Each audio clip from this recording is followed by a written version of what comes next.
Překrásný dobrý den, dámy a pánové. Vítám vás na Ministerstvu financí na tiskové konferenci Mezinárodního měnového fondu na závěr jeho každoroční mise v České republice. Dovolte mi přivítat také hosty dnešní tiskové konference, kterými jsou vedoucí mise pan LSD Scott a další členové mise pan Olamide Harrison, Andreas Tudika, Parisa Kamali a paní Francesca Fernando. Ještě než předám slovo hostům, rád bych vás informoval, že na veškeré informace, které budou prezentovány na této tiskové konferenci, je uvaleno embargo do 10 hodin. Děkujeme vám za jeho dodržování. Co se týče zprávy, závěrečné zprávy Mezinárodního měnového fondu k této misi, ta je vám k dispozici vpředu na stole po tiskové konferenci. Nyní už předávám slovo panu Scottovi.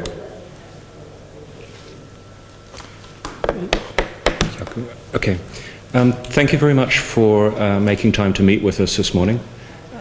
We're here from the European Department of the International Monetary Fund for what is really just an annual review of the Czech economy. We do this every year. We were here May last year, and this session is to give you some information on the conclusions that we have reached so far over the course of the last 2 weeks.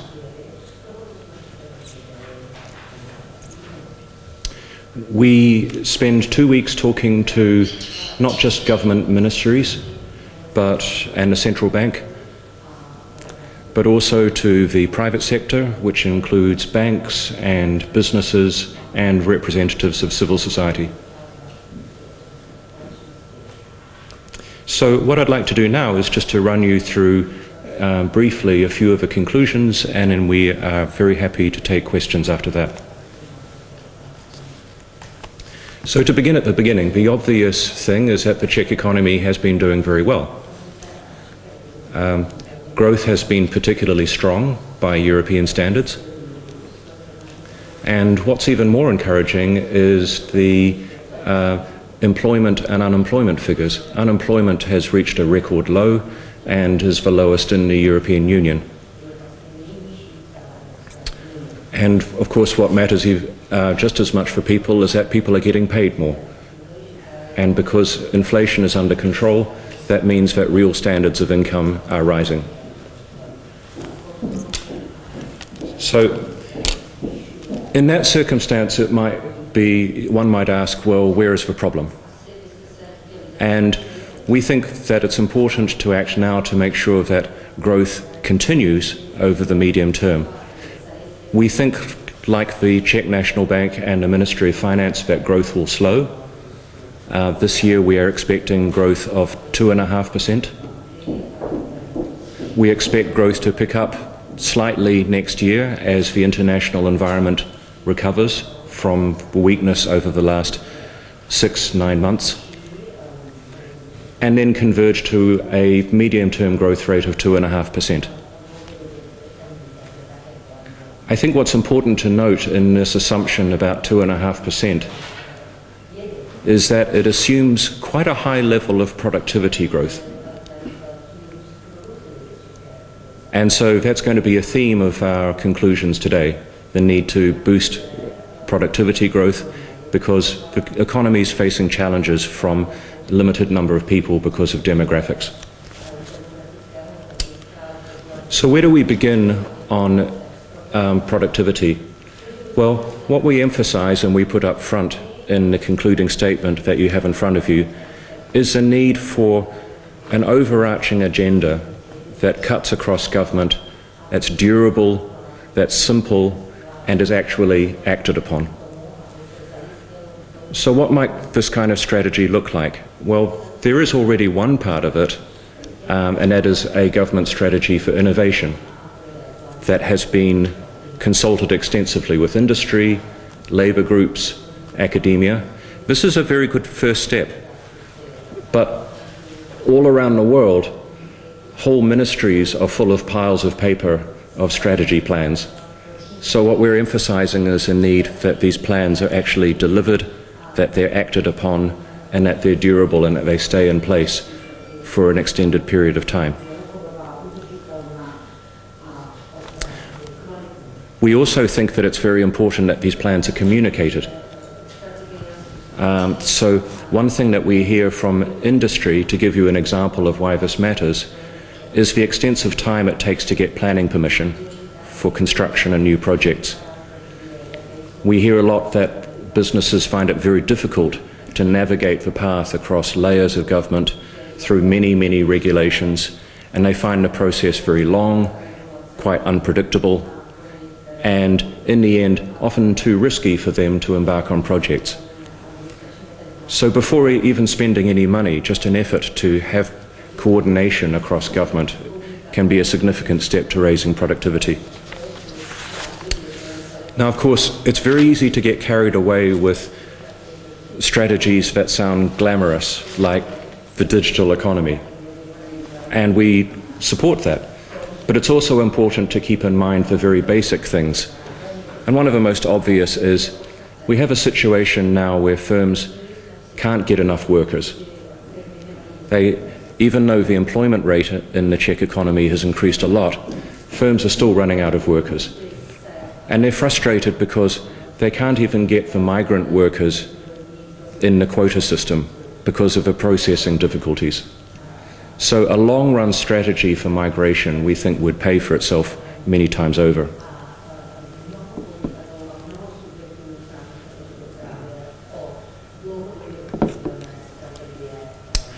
So where does fiscal policy come into this? The obvious is that you think hard about taxes and spending to boost growth. And what does this mean? Well, we see that there are some major bottlenecks.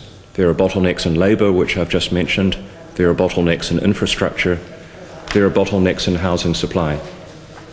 So we have an environment where debt is low, interest rates are incredibly low. It's not very constrained in that sense to spend more on public infrastructure, which is going to solve these problems and move the economy forward.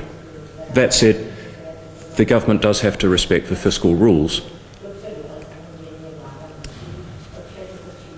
The next step is to think about the hard choices that will need to be made about social support. We note that even though government debt is going to fall over the medium term, over the long term, because of the demographic changes in the economy, there are going to be a lot of pressures on government spending. And in particular, as the population ages, there's going to be a lot of pressure on age-related spending, and that's healthcare, that's pensions. So it's important to bear in mind that as this kind of spending increases, it puts pressure on other kinds of spending.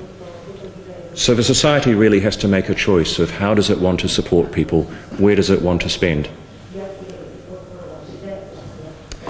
We think there are opportunities for efficiency gains.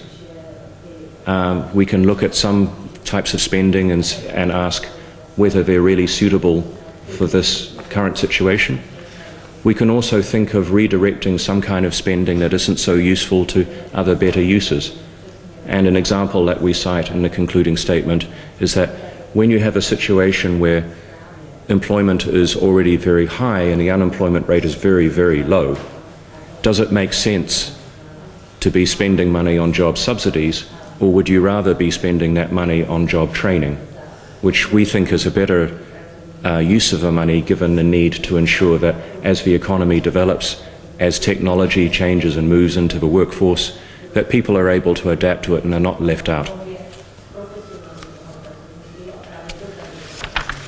I wanted to say something about taxation. I think it's very tempting and understandable that in the current situation where the economy is doing very well, that we think of raising more revenues by taxing specific sectors. But we would really urge caution. The problem with such sectoral taxation, there's several problems. The first is you're taxing people twice. So you're going to create an incentive for people to do everything that they can to avoid that taxation.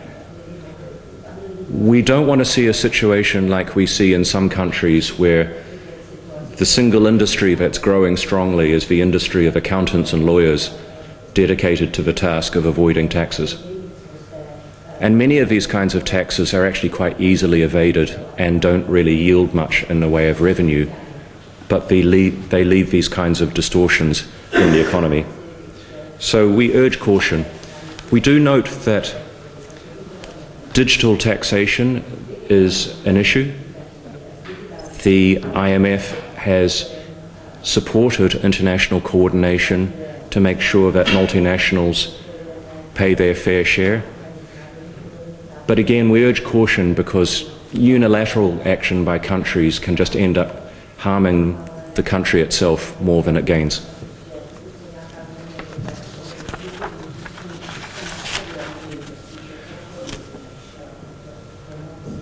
I've been speaking about the need to address bottlenecks in the economy and housing, infrastructure and labour. In the background to all of that is the need for a well-functioning financial system. And we think that the Czech financial system is suitable for the purpose. You have a number of competing banks. There's no shortage of credit that we hear from the private sector. But we also note that we've seen in this environment reason to be concerned about the way that money flows across countries, flows through banks and into the real estate sector. So we endorse the findings of the recent Moneyval report.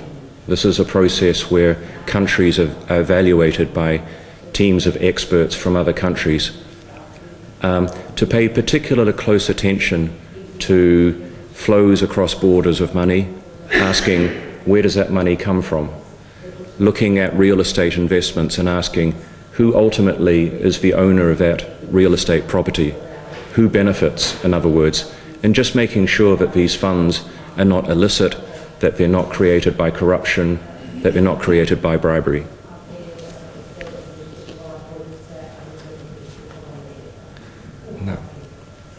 Now, I'd just like to make a few remarks about monetary policy and macroprudential policy.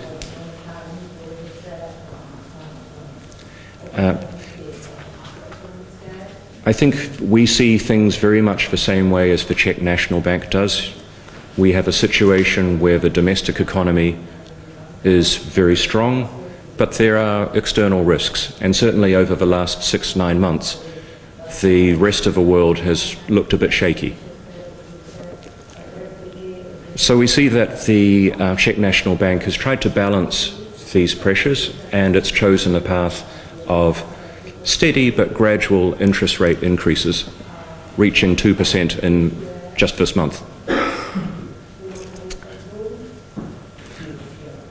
We are happy with that, and we also fully agree with the Czech National Bank that now is the time, given a situation where growth is slowing, we think that inflation will come back to the target, and when in a situation where the rest of the world is still looking uncertain, we think it is time to pause on interest rate increases for a while until we see a consistent and widespread pickup in inflation pressures again.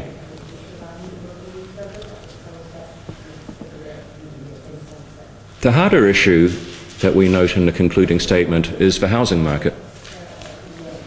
The Czech National Bank has introduced a couple of new, what we call macroprudential measures. These are limits on the amount that households can borrow. They're designed as insurance. They're meant to protect households from getting into very difficult debt situations.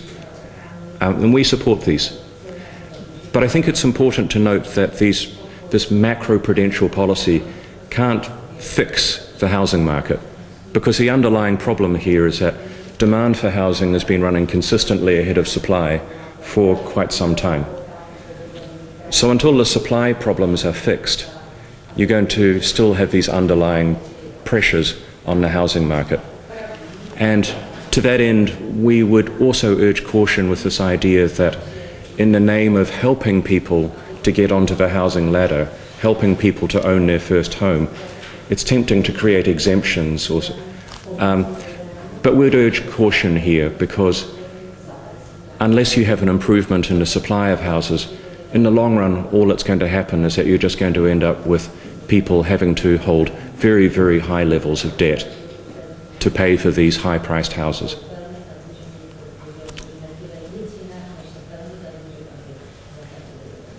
So, as I said at the beginning, we're very happy to take questions on any of the points that are raised in this concluding statement.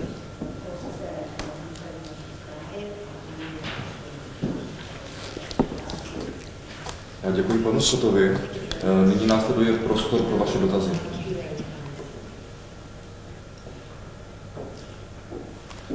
Dívám se, že žádný dotaz není. V tom případě vám děkuji za pozornost a tady pán se hlásí. Good morning, my name is Miller, I'm with Tisková. You mentioned the need of you mentioned the problematic spending in the social area, and you mentioned in a very kind of you didn't mention any concrete measures that the government should take in the area of social spending. Maybe. Mm-hmm. Could you be maybe more specific? What specific social spending areas might be worth reviewing, maybe? Sure. Can I just pick up then on the kind of long-run pressures that we were talking about? One issue that we know has been in the news are the pensions, where there are lots of proposals to raise pension spending. Before we get into the details, I just want to make it clear, the social choice. This is up to the Czech people and their elected representatives to decide. Where we come in is to point out just a few facts or issues around these choices. Pensions are currently at what we call a replacement rate of just over 40%. And the replacement rate is the ratio of how much you get in the pension compared to how much you were receiving when you finished your work. That ratio is what is endorsed by the International Labour Organization as a good target. So again, if the Czech people want to increase their support of pensioners beyond that, that's fine. What we point out is that for the pension system to be sustainable, you're going to have to adjust something else. And it either means asking firms and workers to pay in more as contributions to make it sustainable over the long run, or you have pensions paid out later in life. Now, we note that there's already quite a substantial level of contributions by particularly firms, and that's becoming an issue for firms. So by residual, the option that is left to ensure long-run sustainability is going to be have the statutory retirement age increased. So we're really just saying the choice is yours, but it has to be within a kind of triangle of feasibility.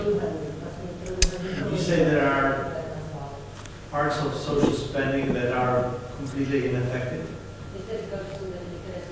I'd go back to what I mentioned at another point, where we have, for example, spending support to subsidize jobs. And at a time when the unemployment rate is so low, that seems like not such a good choice of spending. And we'd also note that the international evidence on this kind of support for employment is actually very sceptical. The evidence seems to be that it doesn't actually lead to durable increases in employment. What really works is a long-run commitment to training and retraining.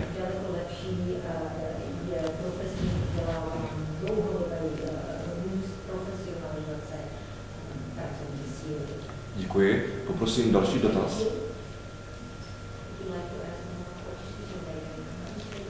Žádný už nevidím. V tom případě vám děkuji za pozornost, přeji hezký den a zase někdy na viděnou.